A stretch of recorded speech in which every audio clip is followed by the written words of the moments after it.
Keep watching The Politics every Friday, 12 p.m. Eastern Time on New York Parrot TV, the voice for humanity. Good afternoon. Welcome to Talking Politics. I apologize for the lateness. I am Robert Press, your host. I write for the Bronx Chronicle, as you can see by my official New York City press card. I also contribute to the Co-op City News and Parkchester Times. The latter, the Parkchester Times, like this show, is owned by Muslim media. And the views and opinions expressed on this show is that of the host or the guest and not necessarily that of Muslim media. First, I must go into a shooting that occurred, a mass shooting in Lewistown, Maine, Wednesday. 18 people were killed, 13 wounded at a bowling alley where a children's league was going on. And then the person went into a bar in Lewiston, Maine, Wednesday. The suspect is still at large. Robert Card is considered armed and dangerous. The FBI, all sorts of different agencies are in Maine right now trying to find him. He should not be apprehended. If you see him, call the authorities. There was a mental evaluation of him in July after he began acting erratically during a training, according to a military official. The shootings, by the way, took place at Shemigi's Bar and Grill and the Spare Time Recreation Bowling Alley, which are 4 miles apart. It is not known if they were, if there was a connection between right now. Card is reported to have spent 2 weeks at a mental health facility this past summer after hearing voices and threats to shoot up a military base. He was training with the Army Reserve's 3rd Battalion, 304th Infantry Regiment in West Point, New York. The city of Lewisburg has been on lockdown since the shootings, basically. It is the second largest city in Maine, 37,000 people. This is now the 36th mass killing in the United States this year, according to a database by the media and a college. Now, as far as other fighting is going on, U.S. fighter jets launched airstrikes early today on 2 eastern Syria-linked targets linked to Iran's Revolutionary Guard Corps. The Pentagon said this is in retaliation for a slew of drone and missile attacks against United States bases and personnel in the region that began early last week. The United States strikes reflect the Biden administration's determination to maintain a delicate balance there. The U.S. wants to hit Iranian-backed groups suspected of targeting the U.S. as strongly as possible to deter further aggression, possibly fueled by Israel's war against Hamas, while also working to avoid inflaming the region and provoking a wider conflict. According to a senior U.S. military official, the precision strikes were carried out near Bokamal by 2 F-16 fighter jets and then struck weapons and ammunition storage areas that were connected with the IRGC. The official said there has been an Iranian-aligned militia with the IRGC personnel on the base and no civilians, but the U.S. does not have information yet on any casualties or an assessment of the damage. According to the Pentagon, there has now been at least 19 attacks on U.S. bases and personnel in Iraq and Syria since October 17th, including 3 new ones on Thursday. Air Force General Brigadier Pat Ryder said 21 U.S. personnel were injured in 2 of those assaults that used drones to target Al-Assad Air Base in Iraq and Tain Garrison in Syria. Israel, by the way, has agreed to a request from the United States to delay its expected ground invasion of Gaza so the Pentagon can place air defenses in the region to protect U.S. troops, according to the U.S. officials and people familiar with Israeli planning. The Pentagon is rushing to deploy a dozen air defense systems to the region, including U.S. troops serving in Iraq, Jordan, Kuwait, Saudi Arabia, Syria, and the United Arab Emirates to protect American forces from missiles and rockets. Israel is going to move ahead with the next stage in our campaign to destroy Hamas in response to the October 7th massacre, Israeli government spokesman Ilan Levy said Wednesday. But Levy said many factors are being taken into account, including President Biden urging Israel not to act out of anger. Israel is not shooting from the hip, Levy said. We will use force judged judicially. The rapid buildup of U.S. military forces in the Middle East is meant to deter Hezbollah from further entering the fight. They are in Lebanon.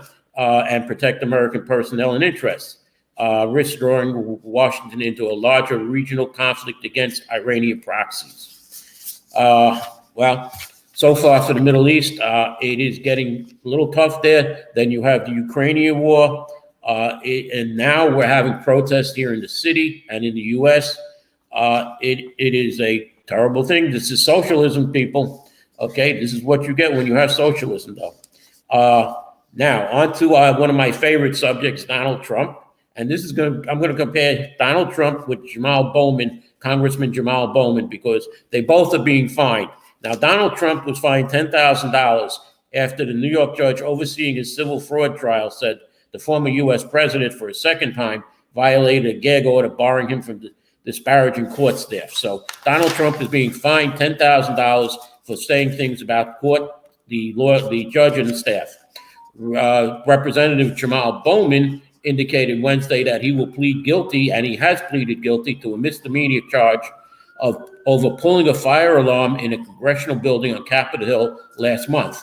Bowman has agreed to pay the maximum fine of $1,000 for one misdemeanor count of falsely pulling a fire alarm, a charge that carries a maximum penalty, also 6 months in jail. He will provide a formal apology to Capitol Police. I am responsible for activating a fire alarm. I will be paying the fine issued and look forward to these charges being ultimately dropped, Bowman said in a statement Wednesday. Again, a spokesman for the Washington, D.C. District Attorney General's office said in a separate statement that Bowman is pleading guilty and has agreed to pay the maximum fine. Bowman's office said he has made an agreement with the D.C. Attorney General's office that would lead to the charge being withdrawn in 3 months on the condition that he pay the fine and submit the apology letter. The alarm was set off September 30th in the Cannon House office building as Republican lawmakers sought to start a vote on a spending measure to keep the government open. So this is Representative Jamal Bowman, who is a member of the Democratic Socialists of America, DSA, and they don't like Republicans. As a matter of fact, I'm told they're going after Michael Benedetto in the 82nd Assembly District. They want to take over the city, the state, and the country probably, because there are DSA members in other states. So what's happening is Bowman is getting basically a slap on the wrist. He's not going to spend any jail time, and yet Donald Trump gets a $10,000 fine for shooting from the hip. Let's move on to, there is a new speaker in the House. They finally got a speaker in the House after about, I don't know how many votes. It is Mike Johnson, a congressman from Louisiana, who is now the Speaker of the House. Mike Johnson's anonymity in Washington was a driving force in his election as Speaker, making him perhaps the only Republican to escape the House's widespread feuding. The Louisianan was next to no one's first pick, but the one-time number 7 Republican, shielded from much of the in-party politics drama that tank speakers picked before him, from Kevin McCarthy to Jim Jordan to Tom Emmer. Other than his conservative reputation and leading role in challenging the 2020 election, most senators have little or no personal contact with Johnson. That's Senate Majority Leader Mitch McConnell said he's never met the Louisianan, and Majority Leader Chuck Schumer does not know him at all, according to his New York office. Instead of a powerhouse fundraiser like McCarthy or a punjustice wrestler like Jordan, the House's first evangelical speaker takes the job as a policy-minded ideological purist. He's known to carry a copy of the Constitution and harbors big dreams on spending cuts and social issues that don't stand a chance in a Democratic-controlled Senate. Now Johnson, miraculously unscathed from the 22-day battle, must figure out how to achieve what McCarthy couldn't: compromise that doesn't prompt a mutiny. The ex-speaker's ouster has somewhat stated conservatives' anger, but Johnson still faces steep challenges. First and most immediately will be avoiding a government shutdown on November 17th. Then he'll quickly have to find some middle ground with the Senate on aid for Ukraine, Israel, Taiwan, and the southern border. Johnson will be going against 2 Senate leaders who have now worked together for nearly 7 years atop their chamber. Many of Johnson's colleagues aren't surprised he stumbled to the top perch, though some acknowledge that he might have preferred the far easier role of Judiciary Chair under Speaker Jordan. Though Johnson is cautious and strategic about his inter-party allies after leading the conservatives, the highly ideological Republican Study Committee, the largest caucus in the Capitol, he leapfrogged to the low-key role of House GOP Vice Chair. He's intentionally laid low when it came to the intra-leadership races, when an earlier speakership pitted Majority Leader Scalise, a member of his own delegation, against grassroots beloved Jordan. Jordan sidestepped any endorsement altogether. Johnson sidestepped any endorsement of a previous speaker altogether. Johnson is proposing a temporary funding patch lasting at least to January 15th, with little specifics on whether it will contain the blunt spending cuts that McCarthy pushed to appease conservatives, or it will be something about what the Senate wants. Now, going back to Israel, Governor Kathy Hochul visited Israel for a couple of days, and her office won't say who pledged to pay for the governor's recent visit to Israel. An arrangement the state ethics boards has not approved, despite her trip, was last week. Hochul spent this past Wednesday and Thursday last week on the ground in Israel amid ongoing wars, the ongoing war with Hamas, touring the country, meeting with dignitaries, along with victims and their families, after flying commercial to Tel Aviv from John F. Kennedy Airport in Queens. Hochul spokesman Avi Small said a New York-based nonprofit that works with the Jewish community committed to covering the cost of the government's portion of the trip, while Hochul said taxpayers are picking up the tab for the state police officers who provided the security. Hochul and her office have repeatedly declined to identify the nonprofit, with Small saying that the Commission on Ethics and Lobbying in Government, or COLIG, as it's called, is still in the final stages of reviewing this arrangement to ensure it fully complies with ethics law. Good government advocates say that the entire arrangement raises red flags, partially because Hochul's office won't identify the nonprofit because she didn't receive approval for the arrangement before she went on the trip. State ethics rules allow third parties to pay for travel, lodging, and food for New York officials, including elected officials, in certain circumstances if the travel is part of their official duties. But the rules set out specific conditions that, among other things, prohibit third parties paying for travel if it can be interpreted as an attempt to influence the officials' actions or reward them for past actions.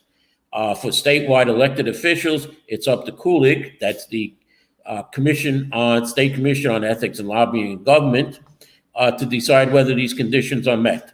It appears, though, that the rules weren't met, and you, the taxpayer, are paying for Governor Hochul's visit to Israel.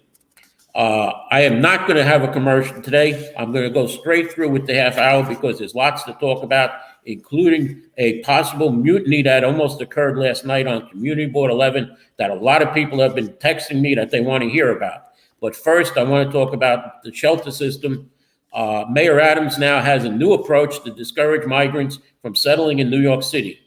Give them a free one-way plane ticket out of town, he says. Mayor Adams is ramping up efforts to fly migrants to the destination of their choice, figuring it's cheaper than sheltering them for months on end.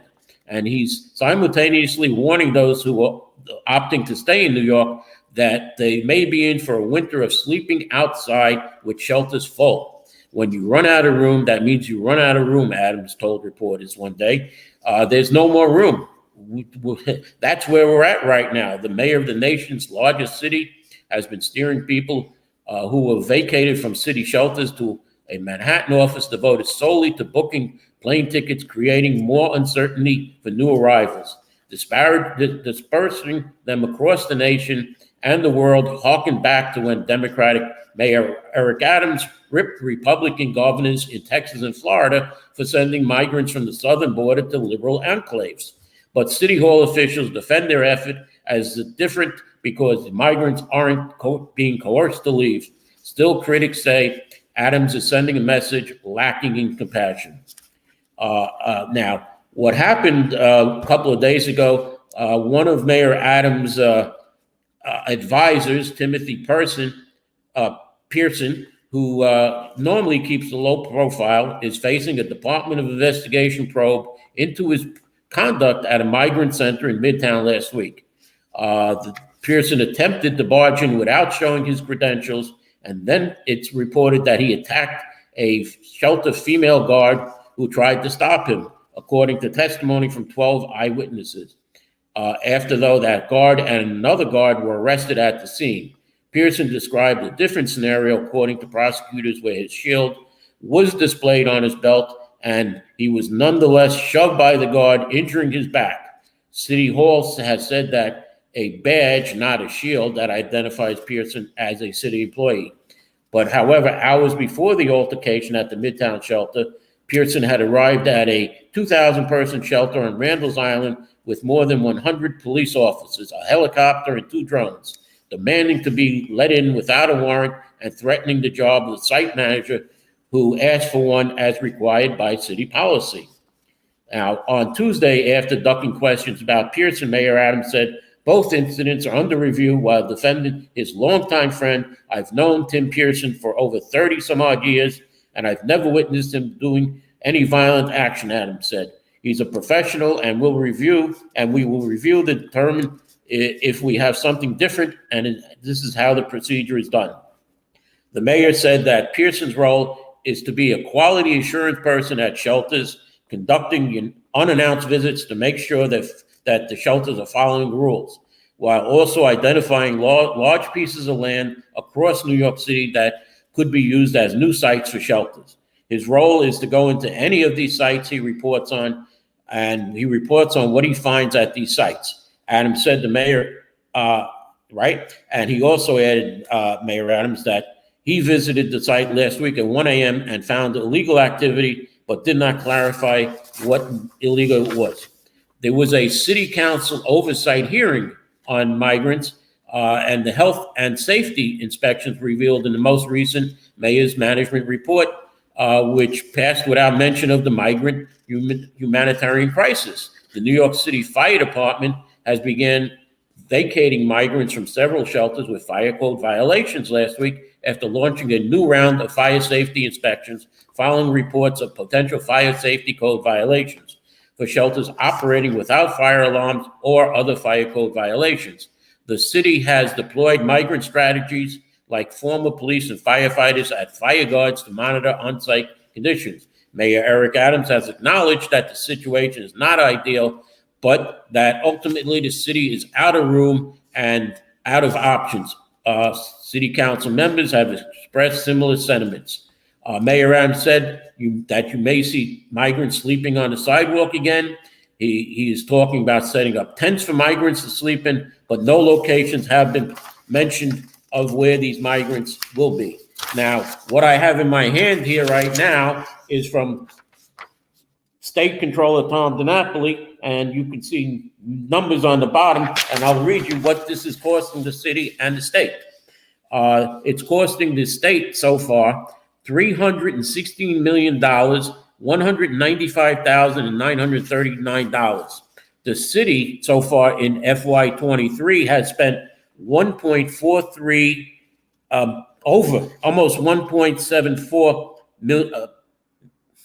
billion dollars. It's $1 billion. And they're expected to continue at the end of the year to spend almost $500,000. So far, this has cost the city $2 billion by the end of this year. And it's cost the state almost about $300,000. Now, I was on the Chancellor's Parent Advisory Council many years ago, and I represented 1.2 million school children. For the first time, though, in 3 years, schools are serving fewer students than they were projected to enroll in, and will have to give money back to the Department of Education in the middle of the school year. The schools project a budget for September of how many students will be in the school. They then are given an allotment of money according to those students. If they enroll more students, they get more money because the students needs. If there are less students, they have to give back money to the city. And what that means is that sometimes programs have to be cut. School classes have to be moved. If you have 5 classes of, say, 20 children, you may have to have 4 classes of 25 children. So this is what happens when the budgets are adjusted. It's adjusted October 31st. So we still have about a couple of days before the schools may have to give money. Now, like I said, this process known as a mid-year adjustment has been waived since the pandemic hit, with the city using stimulus funds to keep individual schools open. But now that the DOE says stimulus money is running out, they will have to revert to the old policy, which is taking into account the students, as I said, as of October 31st, and adjusting budgets based on that. The New York City public school system, by the way, right now, as the mayor said on opening day, that there are only 900,000 students in the public school system. So as I mentioned just before, I was in control, or I should say I was representing 1.2 million school children. So where have 300,000 school children gone? With the pandemic, many families have moved. They moved to other states. It is not the charter schools that are taking these students away, because the charter schools are just replacing the parochial schools that have closed. In the past, we had many parochial schools where children were enrolled, and charter schools, by the way, get less money than a city school because that's the way the formula is set up. Now, I just don't know what to say about Community Board 11. I have to, they had a meeting last night that lasted for 4 hours that ended with a new member on the board for only 2 months making a motion during the last item of the board, the new business. The motion was to demote the chair and vice chair with no reason given. The board went into chaos. Basically, there was a call to go into executive session, which would mean that just the board members would be talking. And after a few moments, members started to leave because other members had left during the meeting. Unfortunately, on Community Board 11, when you have meetings like this, members leave at any time. And there was a question of whether there was still a quorum, because last month they ran out of a quorum and the district manager said, there's no quorum, the meeting is over. Here, though, he went and he did a hand count by hand, and they still had a quorum, but it was just by only a few members. The community boards can have up to 50 members, and Community Board 11 used to have 50 members. Last year, they were down to 33 members by the end of the year, which is July 1st, or I should say June 30th. The new year for members is July 1st. However, boards do not meet in July and August, so September is really the first meeting. October is the second meeting. That's why I'm saying a new member for just 2 meetings. I don't know what kind of training he got to do this, but then, once everything got back to normal, the Sergeant of Arms grabbed the microphone to make a motion to demote the chair and vice chair on the agenda of the next full board meeting, which this new board member who originally made the motion seconded. And there was a comment by one member during discussion, and then the Sergeant of Arms said, let's call a question, and then the sound went off. I was watching online with a couple of other board members, one of which said, I can't hear what's going on. It was 8 minutes that the sound was off. When the sound came back on, the district manager could be heard saying that the motion passed, and that there is a second to adjourn the meeting, and the meeting ended at 11:07 p.m. Now, this is comment by me to Bronx Borough President Vanessa Gibson.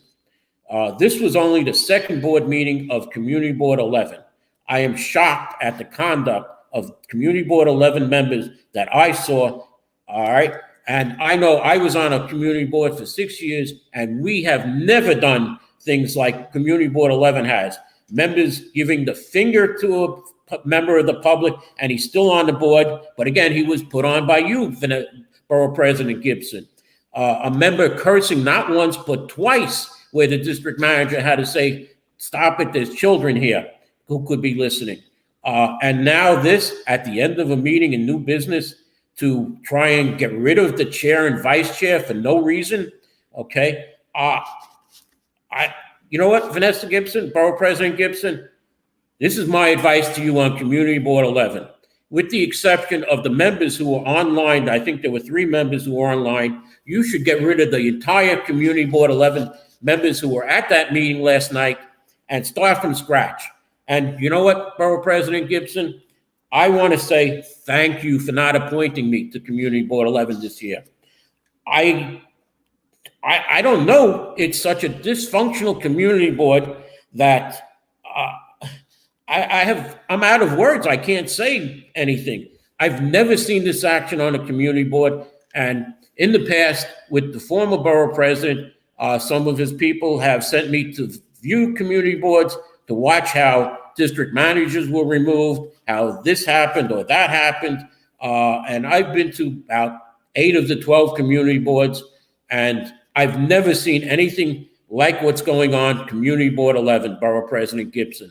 You need to remove those board members that were there last night and start from scratch. If you want to put me on Community Board 11, fine, put me on Community Board 11. There are still 6 vacancies, but I think you should start from scratch, basically. Leave the 3 or 4 members that were on the online and add me there with those members, and then start over with new board members.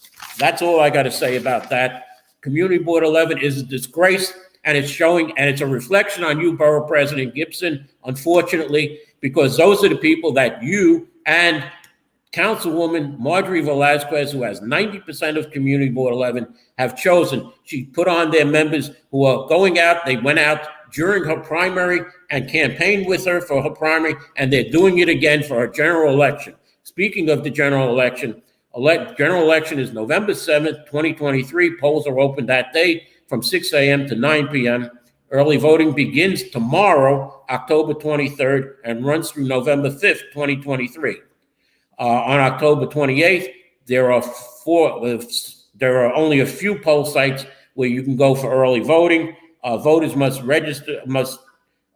go to their assigned voting site. They must visit the Board of Elections website, which is on my blog at www.100%bronxnews.blogspot.com.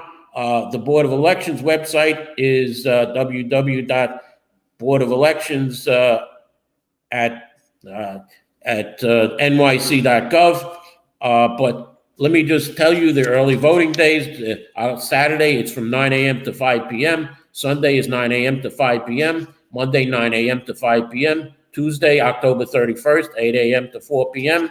Wednesday, November 1st, 10 a.m. to 8 p.m. Thursday, November 2nd, 10 a.m. to 8 p.m. Friday, November 3rd, 8 a.m. to 4 p.m. Saturday, November 4th, 9 a.m. to 5 p.m. Sunday, November 5th, 9 a.m. to 5 p.m. Like I said, you must visit the Board of Elections website and go to their poll site located to find your early voting or election day poll site.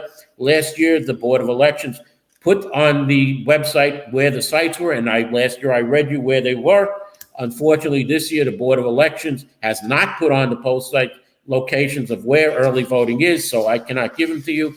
I do know that last year, and it's still probably the same, one site was the Morris Park Community Association on Bronxdale Avenue, if you're in that area. Another site, that area is south of Pelham Parkway in the 80th Assembly District.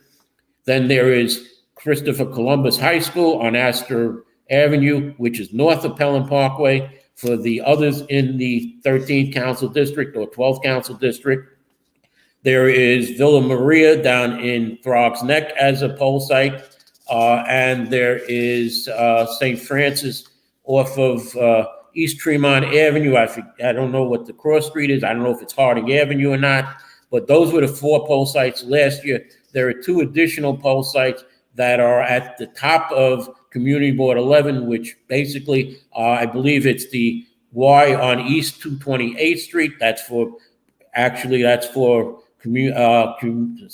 Council District 12. And then there's another site, which I don't know because I was told there's a 6th site, but again, that's not really for the 13th Council District. Speaking of the 13th Council District, when you have nothing to report, that a record that you can run on, you basically have nothing that you've done. You then attack your opponents, such as 13 Council District Marjorie Velazquez has done in the primary and is doing in the general election. Here is an attack piece by Marjorie Velazquez about her opponent's values, which are not, that she sides with Proud Boys. And basically, you know what? I'm going to show you a picture that's on Facebook right now that's circulating. Let me get to the picture. Right. Here is Marjorie Velazquez standing right next to the said Proud Boy. Notice how close she is. Let me go and get it a little closer so you can see when you crop the picture, she is really close to Proud Boy, who she calls Proud Boy, Jean DeFrancis. Now, I'm told by one of her people in her campaign that they're going to use footage of a meeting or a demonstration, basically, about restaurants that, since I'm standing near or behind Mr. DeFrancis, they're calling me now a Proud Boy, which could be nothing further from the truth. I also want to show you that John Sicaro Jr., Michael Benedetto, and State Senator Natalia Fernandez, you can see their pictures on the bottom, are having a Safe Treats and Safe Streets event on October 31st from 3 to 5 p.m. In front of Big Deal at 1018 Morris Park Avenue. And what has happened now, and I see now that Marjorie Velazquez's name has been added to it. If you notice, she was not on the original. The Bronx Democratic Party is doing everything it can to get, no, Kevin, Jean DeFrancis was not a Proud Boy, okay? You can ask him that. And no, I'm not a Proud Boy either. If anything, Kevin, you're a Proud Boy, okay? Now, one final thing I want to say before I leave. Last night was the Morris Park Metro North study area. The area that you see in yellow is a project area where Mayor Adams wants to put 3,000 units of housing. Now, here's one for Parkchester Van Nest, which also will be getting 3,000 units of housing in the yellow area. Now, Mayor Adams said he wants to put 100,000 units of new housing in the city. He wants to divide it among the 59 community boards, which would be less than 2,000 new units of housing. So with Community Board 11 already getting 1,000 units of housing online, you want to add 4,500 more units because the Parkchester Van Nest, Parkchester is in Community Board 9, so split that in half and it's 1,500 each. So you're taking 3,000 and 1,500, that's 4,500 new apartments plus 1,000 that are online. So you want to put 5,500 new units of affordable housing into Community Board 11, Mayor Adams. And apparently the borough president is going along with this. She was at the meeting last night. So was the so-called councilwoman with no record, Marjorie Velazquez, who gave her stamp of approval. Montefiore had a representative, former borough president Ruben Diaz Jr., and he said that Montefiore is looking to build more for their medical units. They had proposed in the past to build a children's hospital on the Stop and Shop site, which was bought by a developer, or I should say a company that was holding it and asking for a price that Montefiore wasn't going to pay. Simone Developers have bought that property, and maybe Simone is building the children's hospital for Montefiore. We don't know yet what's coming here. We're told actually there was a Community Board 11 member there. When she was asked, where are people going to park? She says, there's parking, you can park on the side streets. Well, Community Board 11 member Christine Culpepper, the side streets are full of cars already. There is no place to park on those streets. There is no place to park in the community. That's where the nurses and doctors and staff from Jacoby and Montefiore Hospital park. So if you're going to put a train station there, you're going to need parking like the Harrison train station, where Governor Hochul was proud to say we have 143 units of new affordable housing, not 3,000. And we're putting 175 parking spaces because we know that people will have more than one car in some of these apartments.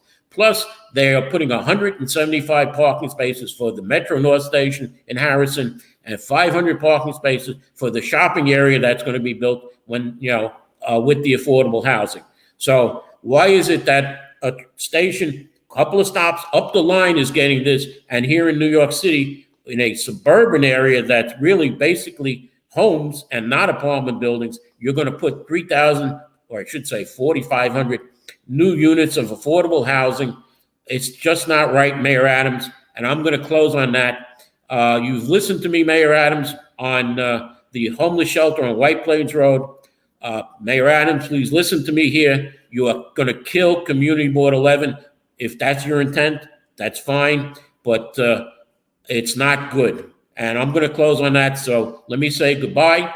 Thank you for watching. Kevin, thank you for your comment. You're wrong, and thank you for watching the show. Do you know that there is a publishing company that wants to make life easier for you as a writer? This publishing company is called World Inkers Printing and Publishing. We publish in all different languages, and we're looking for writers of all genres, all formats. We're looking for scholars, ghostwriters, playwrights, poets, short fiction, novelists, you name it. We're looking for anybody who is interested in writing and the craft of writing to be in touch with us. You can reach us at info.worldinkers@gmail.com. With World Inkers Printing and Publishing, you do not require a lot of money to publish with us. Contact us today at info.worldinkers@gmail.com.